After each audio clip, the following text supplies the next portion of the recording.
gonna be here.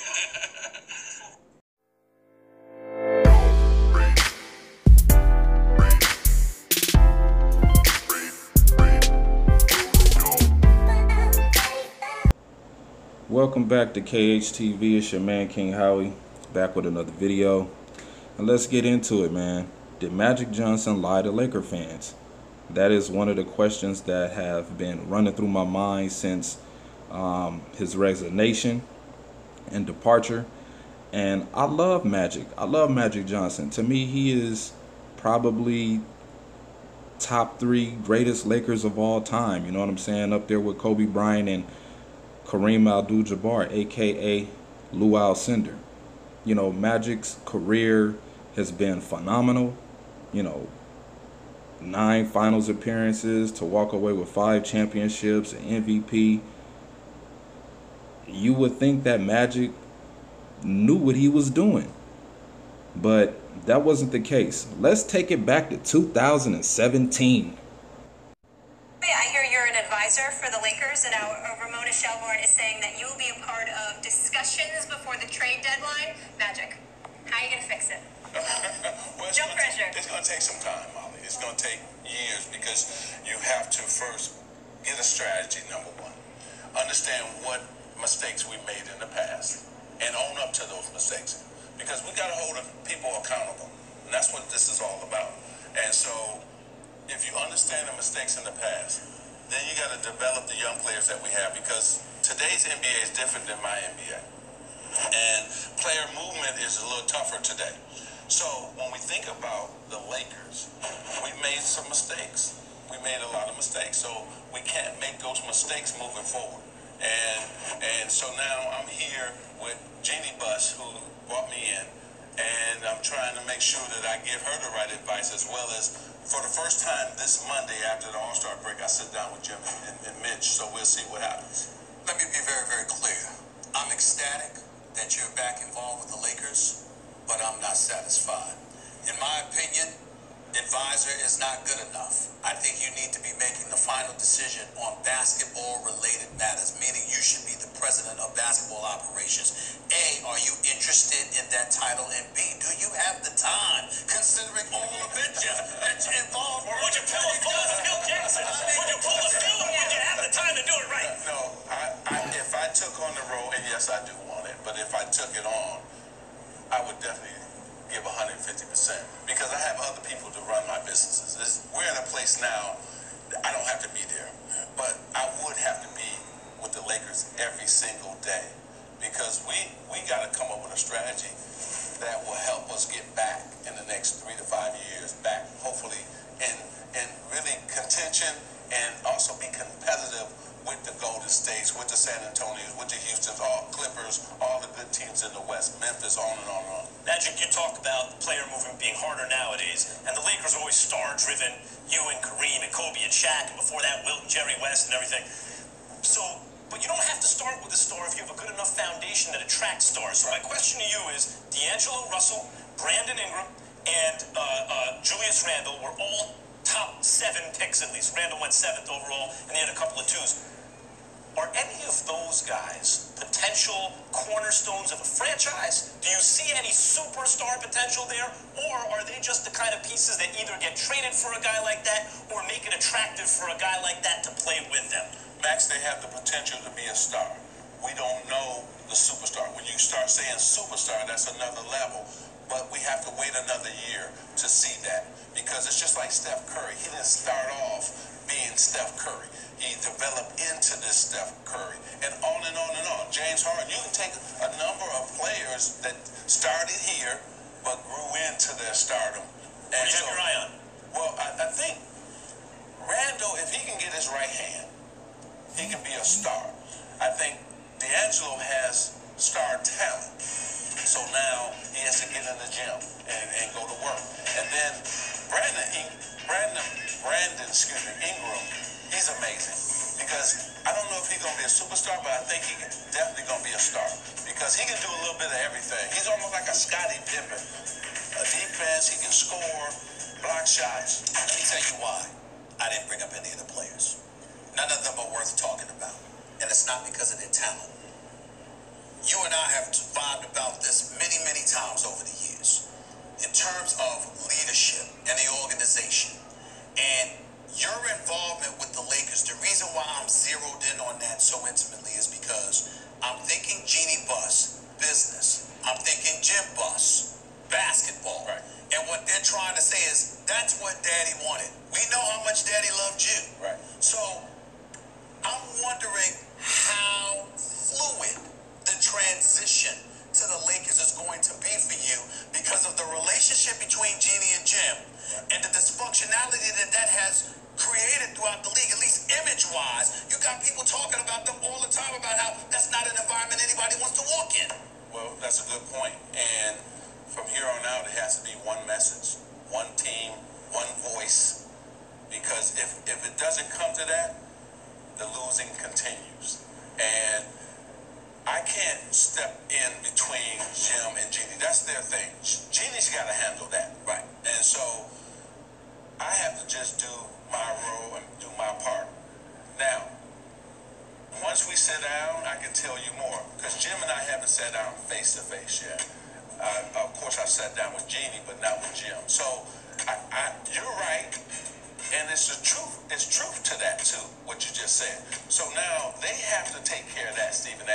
I can't get in that. I agree, but I guess I'm asking the question, Magic, because I know that you don't waste your time. That's and right. I know that if listen, you walked away when you were head coach because it's a waste of your time. That's because right. these guys, their head wasn't where you needed it to be. So if you're an advisor, but they still have final say, you know that's not going to be one voice. There will only be one voice if they give you that voice. So it's this meeting that's coming up with you and Jim and Jeanie and possibly Mitch. Is it about you saying, I need to be the voice of the Los Angeles Lakers? I will put that on the table. Yes. So I don't know what's going to happen after that. Now, to your point, if it comes April and we're still, there's Jeanie over there, Jim over there, and I'm over here, then you already know what I'm going to do. You're going to walk away. I know that. Because I got enough things I could be doing. Does this signal a sea change for the Lakers in the sense that you look at all the Lakers, like the human resources are really what the Lakers have going for them in their legacy. Pat Riley's down in Miami. There's the Lakers Southwest. Phil Jackson's in New York. Messing it up, but still it's Phil Jackson. Jerry West goes up the 5 freeway, and all of a sudden the Warriors are the dominant team in the league. He puts his body in front of Klay Thompson for Kevin Love when that wasn't such an obvious move. All of the precious human resources the Lakers are scattered about, and finally they bring back Magic Johnson. Is this a signal of a sea change for the way the Lakers view their franchise and the human resources, that their legacy has provided? Well, Max, let's hope so anyway. Because first of all, we got to come into the year 2020 because we're still running business back in the old days, and times have changed. So if I'm looking at it, I'm gonna take a page out of steal it from Pat Riley. I'm gonna steal something from R.C. Buford, who I really respect for San Antonio. It's great. Something from Bob Myers and Jerry West. So you take Pat, you take those guys, you take. Also, I think OKC drafting all those guys, they've done a wonderful job too. I take a page out of his book as well. Sam Preston. Yes, Sam has done an amazing job. So, you steal something from everybody, but we got to bring the franchise into the 2000s. That's been our major problem. Let me press you on something very, very important here. Irvin Magic Johnson. That's a name. That's cachet. New York thought they were getting that with Phil. Right. He can't even get dudes to sit down with him for dinner. Right. What's it gonna be like for Magic Johnson if somehow, some way that Jim Buss acts like he has some damn sense and Jeanie Buss has the courage to demote her brother, okay, and leave the basketball matters to a basketball person? If Magic Johnson is the face of basketball for the Los Angeles Lakers, what's it going to be like with you as it pertains to marquee names? Because it's not just building through the draft, it's building through free agency. What would be your course of action in addressing that? Well, first of all, agents and players want to see that you're heading in the right direction, that they can win, right? And that you can help them win, okay? And that's what it's all about, winning. What position am I going to play? Who's going to be with me? And with those other 4 guys, can we win? And will you put enough resources behind this organization and this team to to help us win, not just now, but in the future. But can they? Because yeah. Bulma's a billionaire. Yeah. He bought the team for $2 billion, didn't even blink. Lakers, Genie and them don't have that kind of money. Yeah, but it's not about that. It's about will you, with the money that you do have, because see, he can't spend $1 billion. He can only do what he can do in the salary cap, in the CBA. So we're all on the same page in terms of who's willing to pay the luxury tax. They got a TV deal. But the Lakers have always paid the tax. They've always paid more than anybody back in the day, and we will do that again, right? If we're in a position to win.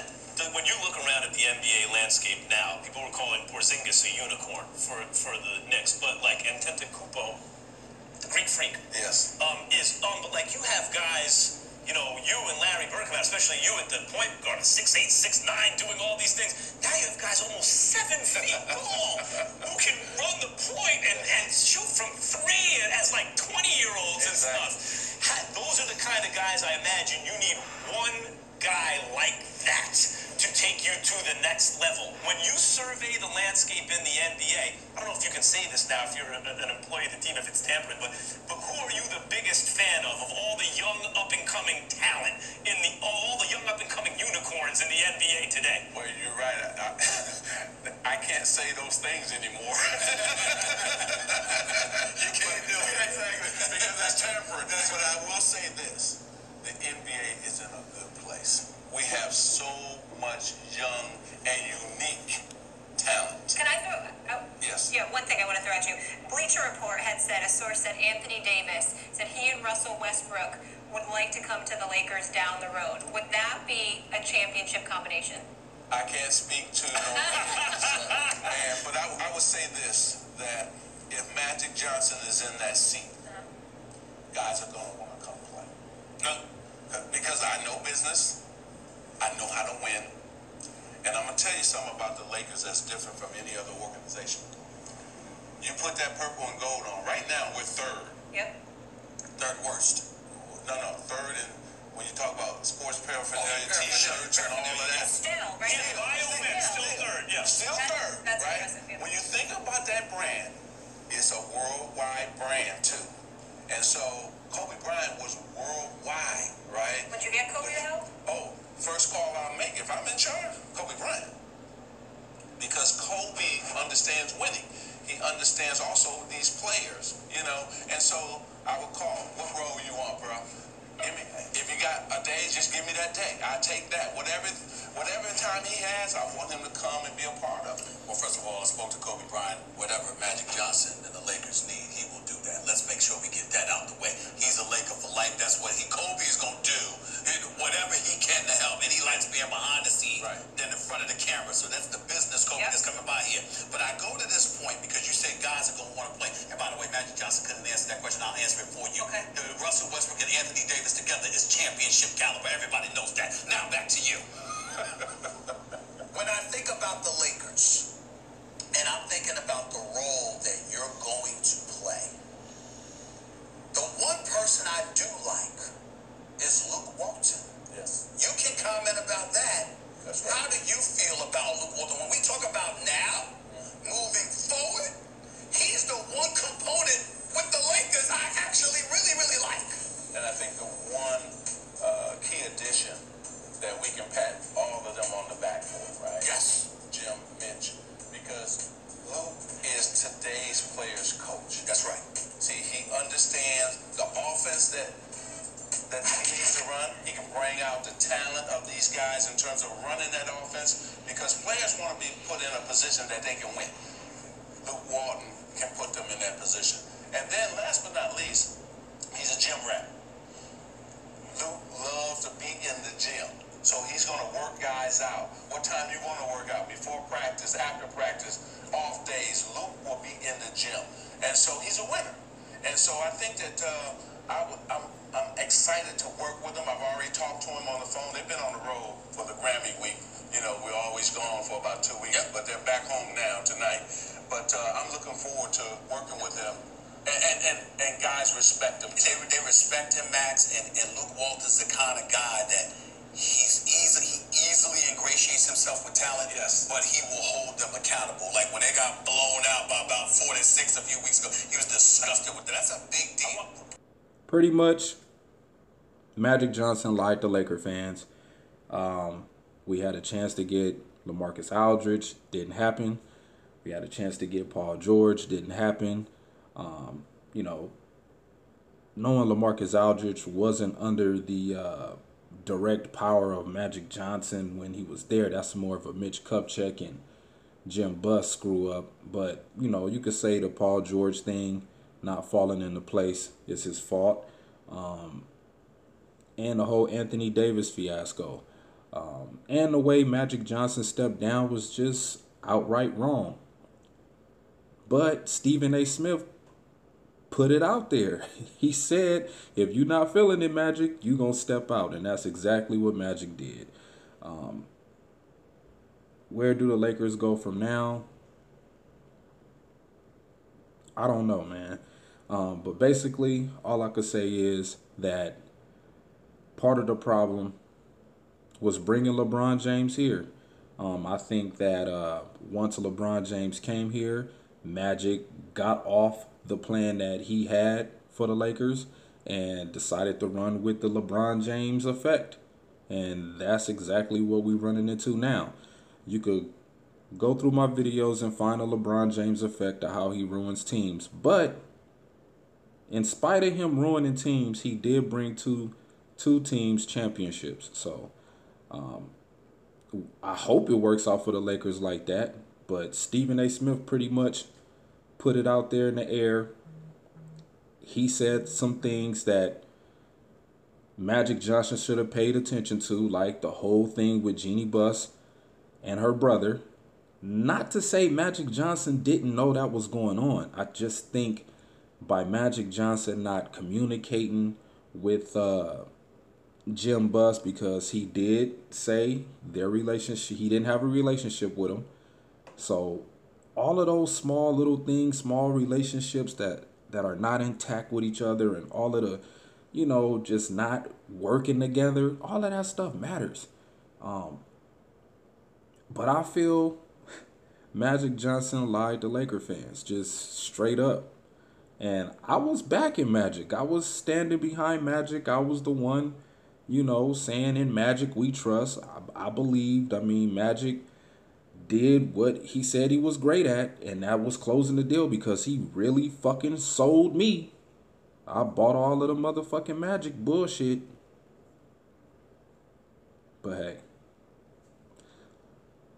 hopefully this turns out to be just a little blip or a wrinkle in time during Lakers' future, present and past, to where we have to go back through the timeline and see all the key spots where Magic Johnson screwed up. This is your man, King Howie. Remember to like and subscribe, comment on this channel. Remember, we have a draft hat giveaway, so